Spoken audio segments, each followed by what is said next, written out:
왜군과 함께 온갖 상인들이 조선 땅에 도착했습니다. 그 중에 사람을 사고 파는 자도 있었습니다. 이들은 왜군을 따라다니며 조선 사람을 남녀노소 할 것 없이 납치하거나 헐값에 사들였습니다. 조선 사람을 새끼줄로 목을 묶어 여럿을 줄줄이 원숭이처럼 올감에 끌고 가며 소와 말을 대신해 수레를 끌게 하기도 했습니다. 제대로 끌지 못하면 몽둥이로 두들겨 팼습니다. 같은 시기에 악랄한 노예 사냥을 일삼기로 유명한 포르투갈 상인도 조선 땅에 도착합니다.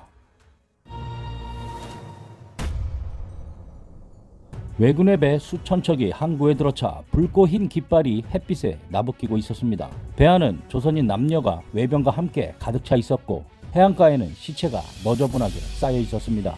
일본은 도요토미 사후에 임진왜란의 명분과 결과를 두고 내전이 벌어진 끝에 도쿠가와 이에야스가 권력을 장악합니다. 명나라는 멸망하고 여진족에 의해 청나라가 세워집니다. 조선은 무능한 정부로 인해 수많은 백성은 희생양이 되어야만 했고 일본으로 끌려간 포로를 나몰라라 하며 조선은 전쟁에서 승리했다는 자기 기만에 빠져 있었습니다. 교토 시내의 무덤 미미츠가에는 도요토미의 명령으로 배워온 5만여 명의 조선인의 귀와 코가 묻혀 있습니다. 포로로 끌려간 백성은 적게는 2만에서 3만, 많게는 10만이 넘고 그 가운데 7천여 명만이 조선으로 돌아왔습니다. 그렇다면 나머지 포로들의 운명은 어떻게 됐을까요? 일본은 조선의 문화재뿐만 아니라 학자들, 의원, 도공 등의 기술자와 일본의 노동력 부족으로 인해 많은 농민들을 포로로 끌고 갔습니다.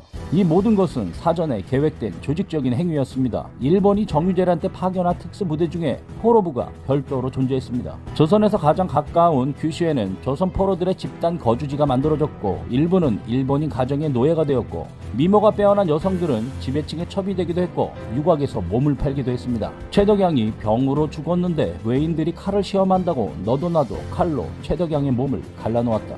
담양 출신 이승상은 외인들의 외양간과 뗄나무 머슴으로 고생을 하고 있다. 하구는 진주의 양반집 자식인데 외인의 외양간 시중과 꼴머슴으로 살고 있다. 진주성 전투에 참여했던 이성현, 홍여연 등의 양반은 일본에 정착해 무사의 지위를 얻기도 했습니다. 이들 중 아예 귀환을 포기하고 일본인으로 변신한 이들도 수두룩했습니다. 가장 불행한 운명을 맞이한 포로들은 해외에 노예로 팔려간 사람들이었습니다. 각 나라의 무역 상인들에 의해 마카오, 동남아시아, 인도, 이탈리아, 포르투갈 등지로 팔려나갔습니다. 조선인 노예 40명이 조총, 한정, 가격 정도였습니다.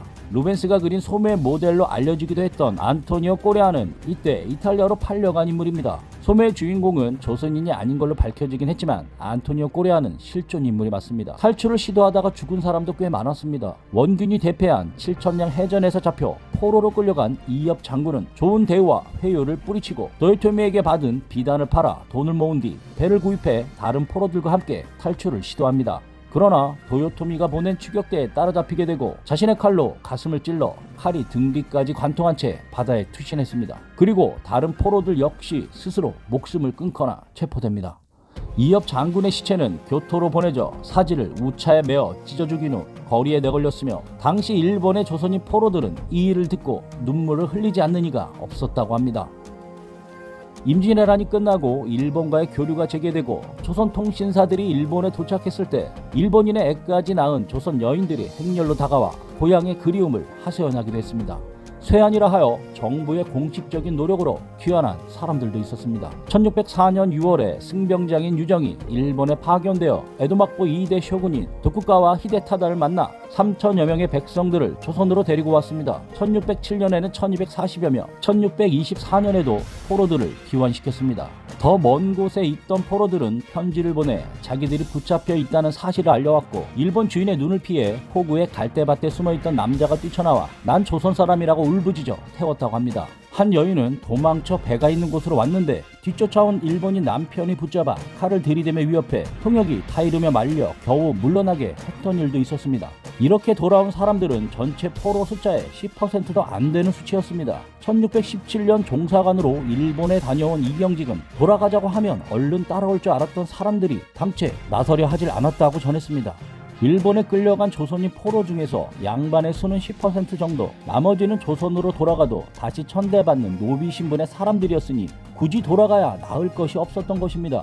그리고 기술직이나 도공들은 일본의 재정과 발전에 도움을 주어 이들의 대우가 좋았다고도 하니 고향과 가족이 그리운 마음만 견딘다면 사는 건 일본 땅이 나았을 수도 있는 것입니다. 조선 정부와 사회는 귀국한 포로들을 의심하여 배신자로 처벌하기도 했고 2, 3차 세환 때는 관리들이 마중조차 없이 부산 해안에 내버려 둔 뒤 방치시켜버렸습니다. 심지어 선장과 세환 임무를 맡았던 자들은 부모와 연고를 모르는 사람들을 종으로 삼고 여자가 예쁘면 남편을 묶어 바다에 던지고 멋대로 자기 여자로 만드는 자들이 한둘이 아니었습니다. 조선 정부가 서해안 포로를 냉대한다는 사실은 일본에 알려졌고 일본은 이를 과장해서 조선 정부가 포로들의 귀국을 막으려 했다고 알리기도 했습니다. 조선 정부는 백성들의 삶에 무관심했고 백성을 죽음과 파멸로 몰아넣는 책임을 통감하기는커녕 남의 나라에서 포로로 노예로 고통받는 백성들을 구원하는 데 소홀했습니다. 결국 임진왜란이 끝나고 30년도 채 안 되어 1627년에 정묘호란, 1636년에 병자호란이 일어나 멸망 직전까지 갔습니다. 당시 세자를 비롯해 무려 50만에서 60만 명의 백성이 추운 북쪽 땅으로 끌려가 노예 생활을 하고 죽임을 당했습니다.